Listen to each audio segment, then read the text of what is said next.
Bismillahirrahmanirrahim. Dear students, Assalamu alaikum. I'm your English teacher, Professor Ashkar Bhatti.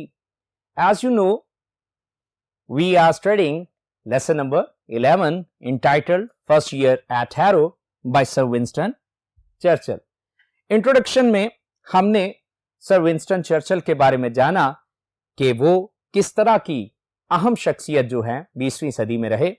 फिर हमने harrow के बारे में भी जाना कि वो किस नौइयत का स्कूल था और वहां से किस तरह के जो बड़े बड़े अजीम लोगों ने तालीम हासिल की, हत्ता के इंग्लिस्तान के 2 बादशाहों ने भी इसी स्कूल से तालीम हासिल की। सो स्टूडेंट्स, अगले बोर्ड पे चलते हैं। इस लेसन के सब्सटेंस को रिकैप्सुलेट करेंगे और फिर इंशाल्लाह इसकी टेक्स्ट को आज हम कंक्लूड करेंगे। इसी लेक्चर में हम आखिर में इसकी एक्सरसाइज को भी सॉल्व करेंगे। सो चलते हैं अगले बोर्ड पे। So dear ones, introduction to the essay. आप बखूबी जानते हैं कि first year at Harrow by sir Winston Churchill जो है वो चर्चिल के तालीमी दौर के बारे में, जब उन्होंने हैरो में एडमिशन टेस्ट देना था तो उसका एक वाकया है कि कैसे उन्होंने लैटिन प्रोज के पेपर में बहुत ही पुअर क्या है परफॉर्मेंस दिखाई, लेकिन हेडमास्टर मिस्टर वेल्डन ने उनके पेपर का ब्रॉड माइंडेड व्यू लेकर क्या कर दिया, ब्रॉड माइंडेड व्यू लेकर उन्हें एडमिशन दे दिया। और फिर मिस्टर सोमरवेल जैसे इंग्लिश के उन्हें टीचर मिले और उन्होंने इस तरह से मिस्टर सोमरवेल ने चर्चिल को इंग्लिश पढ़ाई कि फिर वो बाद में उनके लिए हाईली वैल्यूएबल साबित हुई। सो डियर स्टूडेंट्स, आइए अगले बोर्ड पे चल के बाकी मांदा टेक्स्ट को हम पढ़ते हैं और फिर इस लेसन को आज कंक्लूड करते हैं। So move to the next board. Okay students, now please take out your text book. We are going to start right from the text where we have ended. So आइए देखते हैं। In consequence of his decision, उनके फैसले के नतीजे में, consequence का मतलब outcome, result और decision फैसला, I was in due course placed in the third or lowest division of the fourth or bottom। जुमला बड़ा ही इंटरेस्टिंग है, गौर कीजिए। चर्चिल जो है वो डिसाइड नहीं कर पा रहे कि इम्तिहान के बाद जब उन्हें दाखिला मिल गया तो किस तरह की क्लास में, किस तरह की निचले दर्जे की क्लास में उनको रखा गया। सो आइए देखते हैं कि वो क्या कह रहे हैं। कहते हैं कि इस फैसले के नतीजे में मुझे तीसरी यानी सबसे निचली जमात में क्या मिला, दाखिला मिला। सो तवज्जो फिर दे दीजिए, क्या कह रहे हैं। It was in due course placed in the third or lowest division of the fourth or bottom. किस तरह से मुख्तलिफ अल्फाज का इस्तेमाल करके वो अपनी जो है पुअर एकेडमिक परफॉर्मेंस को और पुअर क्या है कंडीशन एट स्कूल को वो एग्जिबिट कर रहे हैं। सो आगे चलते हैं, क्या फरमाते हैं। The names of the new boys were printed in the school list in alphabetical order। अब जो नए तालिब इल्म थे स्कूल में, स्कूल की फहरिस्त में उनका नाम जो था हरूफ तहज्जी की तरतीब से छपा हुआ था या लिखा हुआ था। And as my correct name Spencer Churchill begin with an S। Grammatic जो एलिमेंट है उसको भी देखें, an S। अब यहां पे an S तो वो क्यों है, क्योंकि साउंड जो है एस को प्रोनाउंस करते हुए वो वॉवल साउंड है, दैट्स व्हाई एन एस। चलिए लाइन को पढ़ते हैं। And as my correct name Spencer Churchill began with N S, I gained no more advantage from the alphabet than from the wider sphere of letters. और जैसा कि मेरा दुरुस्त नाम, सही नाम स्पेंसर चर्चिल हरूफ में से एस हुर्फ से शुरू होता था, इसलिए मुझे हरूफ तहज्जी की तरतीब से भी कोई फायदा ना पहुंचा। आगे बढ़ते हैं, क्या लिखा है। I was in fact only 2 from the bottom of the whole school, bottom base. और मुझे क्या है रखा गया, दाखिला दिया गया, फहरिस्त में मेरा नाम लिखा गया, कहां से, सारे स्कूल की नामों की फहरिस्त में से मुझे सबसे निचले नामों में से सिर्फ 2 नाम ऊपर क्या है, मेरा नाम लिखा गया। बात समझ आ रही है? क्या लिखा है? दरअसल पूरे स्कूल में आखिरी 2 नामों में से मेरा नाम थोड़ा ऊपर था। And these two I regret to say disappeared almost immediately through illness or some other cause। और अफसोस के साथ मुझे कहना पड़ता है कि ये जो 2 अशखास थे, ये जो 2 तालिब इल्म थे, ये भी गायब हो गए, ये भी चले गए फौरन ही किसी बीमारी की वजह से या किसी और वजह से। अब यहां पे वजह चर्चिल को नहीं पता, लेकिन यह पता है कि जिन 2 नामों का जिक्र वो कर रहा है कि वो मेरे बाद थे, वो भी डिसअपीयर्ड हो गए। डिसअपीयर्ड, गॉन अवे या vanished. So I continued in this unpretentious situation for nearly a year.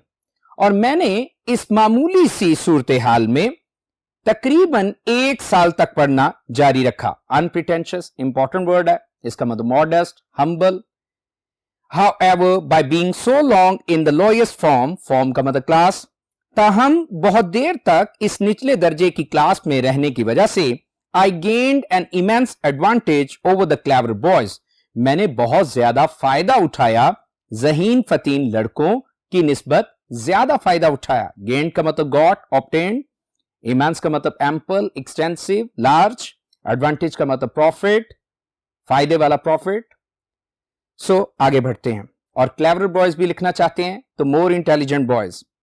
They all went on to learn Latin and Greek and splendid things like that. वो सभी के सभी लातीनी, यूनानी और इस तरह की शानदार चीजें सीखने के लिए चले गए। But I was taught English, लेकिन मुझे तो अंग्रेजी पढ़ाई गई।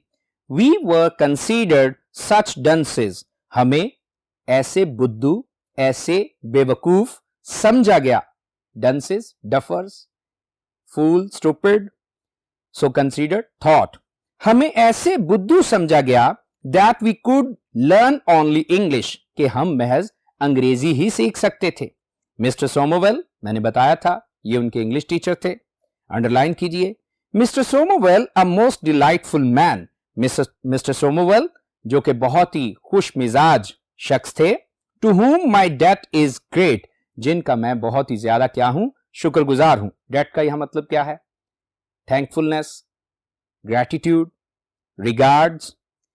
Was charge with the duty of teaching the stupidest boys, जिनको यह फरीजा सौंपा गया कि वो पढ़ाएंगे इन अहमक तरीन, बेवकूफ तरीन लड़कों को द मोस्ट डिसरिगार्डेड थिंग, सबसे ज्यादा तजलील अमेज चीज को, अदना तरीन चीज को, नेमली टू राइट मेयर इंग्लिश, जिसका नाम महज अंग्रेजी लिखना है। बात समझ रहे हैं?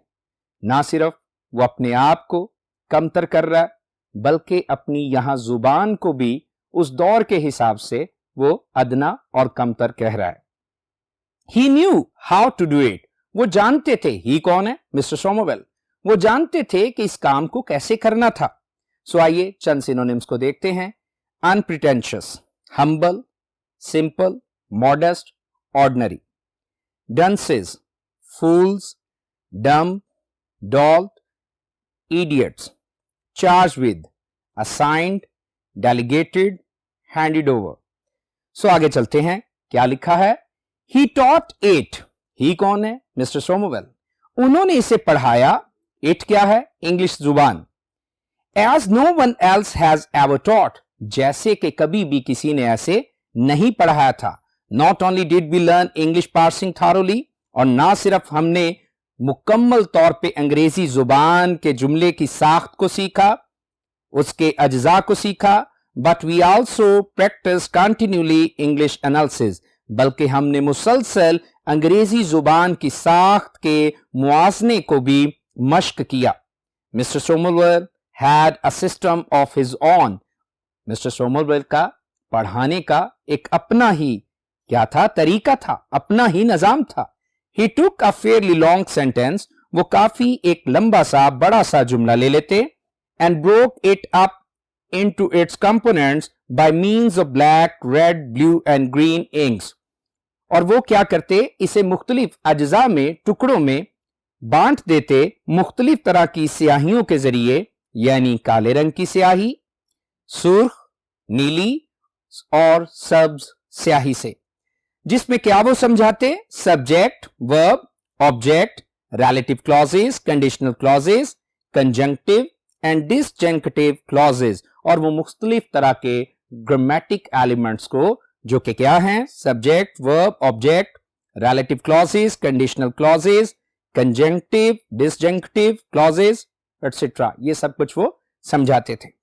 Each had its colour and its bracket, हर एक चीज की, हर एक जुज्व की अपना क्या होता, रंग होता और अपनी ही ब्रैकेट होती थी. It was a kind of drill, ये एक तरह की मश्क थी. We did it almost daily, और हम इसे तकरीबन रोजाना ही करते थे. अब ये बार बार का करना क्या है, रोजाना करना ही चर्चिल को क्या देता गया, बेनिफिट देता गया. सो आइए चंद इंपॉर्टेंट इन सिनोनिम्स देखते हैं. Parsing, analysis, breakdown, evaluation, review. Drill, exercise, routine. So आइए लास्ट पैराग्राफ पढ़ते हैं. As remained in the third 3 times as long as anyone else. चूंकि मैं तीसरे दर्जे की इस क्लास में कितनी बार रहा, अरे 3 बार रहा, मुकाबलतन जितनी के देर कोई रह सकता था. दोबारा कर लेते हैं कि as remained in the third 3 times as long as anyone else. चूंकि मैं तीसरे दर्जे में दूसरे लड़कों के मुकाबले में 3 गुना ज्यादा मुद्दत तक रहा. I had 3 times as much of it. इसलिए मैंने क्या किया, इसे 3 गुना ज्यादा क्या किया, मश्क किया, ज्यादा इसे सीखा. I learned it thoroughly. मैंने इसे मुकम्मल तौर पे सीख लिया. Thus I got into my bones the essential structure of the ordinary British sentence. और मैं इसे पूरी तरह से यूं सीख गया कि चुनाचे एक आम अंग्रेजी जो फिक्रा है, उसकी बुनियादी साख मेरी रग रग में क्या हो गई, समा गई. और आगे वो कहते हैं which is a Nobel thing, जो कि एक आला चीज है, एक आला बात है. And when in after years my school fellows who had won prizes and distinction for writing such beautiful Latin poetry and pithy Greek epigrams had to come down again to common English. Lengthy sentence है, तवज्जो दीजिए, important words भी हैं. सो कहते हैं और फिर क्या हुआ, साल हा साल के बाद वो मेरे जो स्कूल फेलोज थे, जिन्होंने इनामात जीते और नुमाया इम्तियाजात जीते, किस लिए, लातीनी की शायरी लिखने के लिए और मुख्तसर यूनानी मुहावरे लिखने के लिए, उन्हें दोबारा वापस इसी आम अंग्रेजी की तरफ आना पड़ा. एपिग्राम्स क्या है, मुहावरे, जबरुल मिसल, और पिथी क्या है, मुख्तसर. टू अर्न देयर लिविंग, अपनी रोजी रोटी कमाने के लिए, और मेक देयर वे, और अपना गुजारा करने के लिए. I did not feel my self at any disadvantage, मैं अपने आप को किसी घाटे में महसूस नहीं करता. नेचुरली आई एम बाइज्ड, फितरी तौर पे, कुदरती तौर पे मैं जानिबदाराना रवैया रखता हूं, किस तरफ, in favour of boys learning English, के लड़कों को अंग्रेजी सीखने के हक में मैं जानिबदाराना रवैया रखता हूं. तो आइए देखते हैं कि आगे वो क्या कहते हैं. I would make them all learn English. Make them, याद रखिए मेक जो है वो पॉजिटिव वर्ब है. सो कहते हैं I would make them all learn English, मैं तो उन सबको क्या सिखाऊंगा, मैं तो उन्हें अंग्रेजी सिखाऊंगा. And then I would let the clever ones learn Latin as an honour, और फिर मैं उनमें से जो ज़हीन लड़के होंगे उनको लातीनी बतौर एजाज सिखलाऊंगा. And Greek as a treat, और यूनानी बतौर ज़ियाफत जो है वो उन्हें सिखाऊंगा. But the only thing I would whip them, मगर एक काम मैं जरूर करूंगा कि उन्हें चाबुक लगाऊंगा, उनकी पिटाई करूंगा. For is not knowing English, English ना सीखने पे. आई would whip them hard for that, और इस बात के लिए तो मैं उन्हें खूब क्या करूंगा, सख्त तरीन क्या दूंगा, सजा दूंगा. विप का मतलब पनिश या फिर beat. So dear students, important synonyms को बोर्ड पे देखिए और उन्हें लिख लीजिए। Pithy, terse, condensed, brief, epigrams, sayings, maxims, age. whip, beat, lash, flog, bash, biased, partial, unfair, treat, delight, feast, entertainment. So students, text हम कंक्लूड कर चुके, यकीनन आपने इसे अच्छा समझ लिया होगा। आइए इसकी एक्सरसाइज में जो चंद सवालात हैं उन्हें भी हम सॉल्व करेंगे। So question number 1, the writer says the examiners ask questions which students cannot answer and not those which they can answer. Is the complaint just? तो आइए देखते हैं कि क्या ये शिकायत जो है ये मुनसफाना है। तो आंसर क्या है? Sir Winston Churchill's complaint is not just because the examiners have a prescribed syllabus. This complaint is the dilemma of the dull and idle students.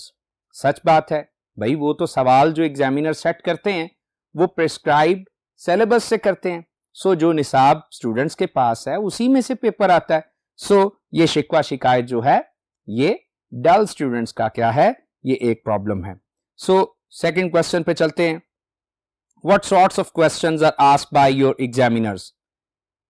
क्या ख्याल है? आंसर देना, आइए कैसे देंगे जवाब।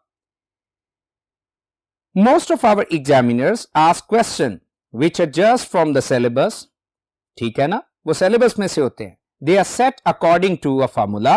Such questions only promote rote learning and the capacity of their memory. They do not promote creativity. Third question पे चलते हैं। Why did Churchill not do well in examinations? Churchill was not good at Latin and mathematics, while the examiners asked questions mostly from these subjects. Moreover, the questions asked were unanswerable. There he did not do well and felt that the examiners wanted to expose his ignorance. Question number 4 पे चलते हैं। How did he do his Latin paper? Churchill wrote his name at the top of his paper and then the question number 1. After some thinking, he put a bracket round the question number. Incidentally, the paper became untidy, dirty. With smudges, he spent the remaining time looking at them. Question number 5 की तरफ चलते हैं। Churchill was taught English at Harrow and not Latin and Greek. Was it a gain or loss? आखिर पे conclude करते हुए Churchill ने इसे गेन कहा है। सो आइए देखते हैं। Churchill mastered the English language. He could use it accurately. He found it useful in practical life, where medium of communication was English. So he did not feel himself at a loss. So question number 6 है, what good did his 3-year stay at Harrow do him? क्या फायदा हुआ था, क्या भलाई उसके लिए हुई थी 3 साल वहां गुजारते हुए। सो आइए देखते हैं। By remaining in the same class for 3 years, Churchill learned English thoroughly. It proved a great blessing for him because English was made the most important medium of communication later. Question number 7, yani second last question. In after years, how did the knowledge of English stand him in good stead? तो ये भी तकरीबन ऊपर वाले सवाल से ही मिलता जुलता है। तो आइए देखते हैं। The knowledge of English stood him in good stead because English was beginning to be used extensively. People had to learn it to earn their living.